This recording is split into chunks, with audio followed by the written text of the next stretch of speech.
های دوستان گل خوش اومدین به ویدیو. من پوریام تو این ویدیو میخوام بهتون یه قند شکن خوب و عالی معرفی کنم که بتونید داخل ویندوز ازش استفاده کنید.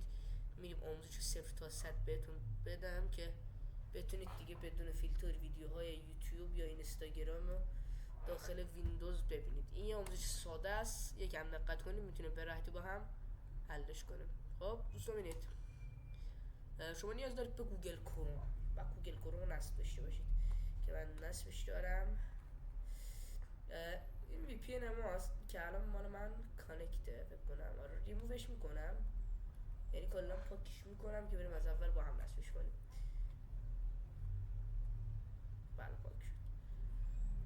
بریم بچه چیکار میکنید؟ بعد اینکه این وی پی ان رو پاک کردیم فقط کافیه داخل سرچ گوگل بزنید وی پی ان، اینو سرچ کنید. ببینید وی پی ان دو تا ای بزنید. اینجا وی پی ان رایگان برای کروم پروکسی و وی پی ان براتون میاد. حالا من نمیدونم انگلیسی میاد، الان فورس شده میاد.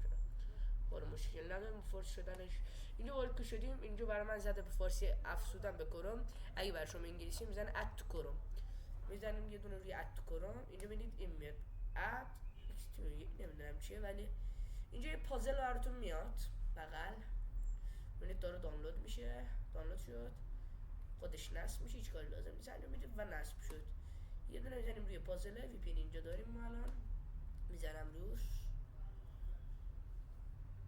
سعی میکنیم وی پی ان برامون بالا بیاد، منتظر میمونیم.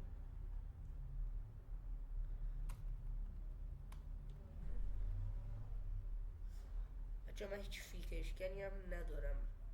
بله بچه ببینید اومد الان دو تا برگی براتون اومد، یه دونه پریمیوم داره یه دونه فری. فریش هم دقیقا مثل وی پی ان پولی گوشی براتون کار میکنه. اینجا یه دونه روی این اوکی بالا بزنید که من میخوام اینو استفاده کنم. نکست دانت. اینجا این بر باز میشه دیگه، با اینجا کاری ندارم. دوباره روی پازل میزنیم، دوباره روی وی پی ان، یه چند بخشه که باید انجام بدیم. اینجا روی اینو میزنیم، بعدی استارت، اینو دو تا برگ میاره، دوباره پولی فری رایگان رو میزنیم، اینو میزنیم میگه 20% تخفیف شما تو میشه. برمیگردیم یه دونه تو این صفحه ببندیم صفحه رو، مشکل نداره. اینجا ببینید زده پولی بخرید، میگیم نه رایگان.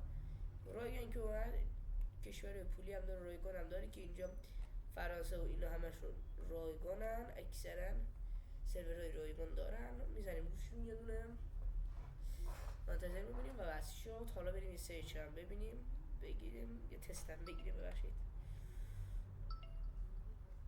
یعنی زدم یوتیوب باید اونو میزنم روش، وارد یوتیوب میشم، سعی میکنیم یوتیوب بیاد، بریم چطور. و با این سرعت میبینید که باز شد، خیلی سرعت خوبی داره. میتونید باز کنید و از این وی پی ان استفاده کنید بچه ها. این هم بود از این آموزش. تا ویدیو دیگه، خدا نگهدار، درود بر شما.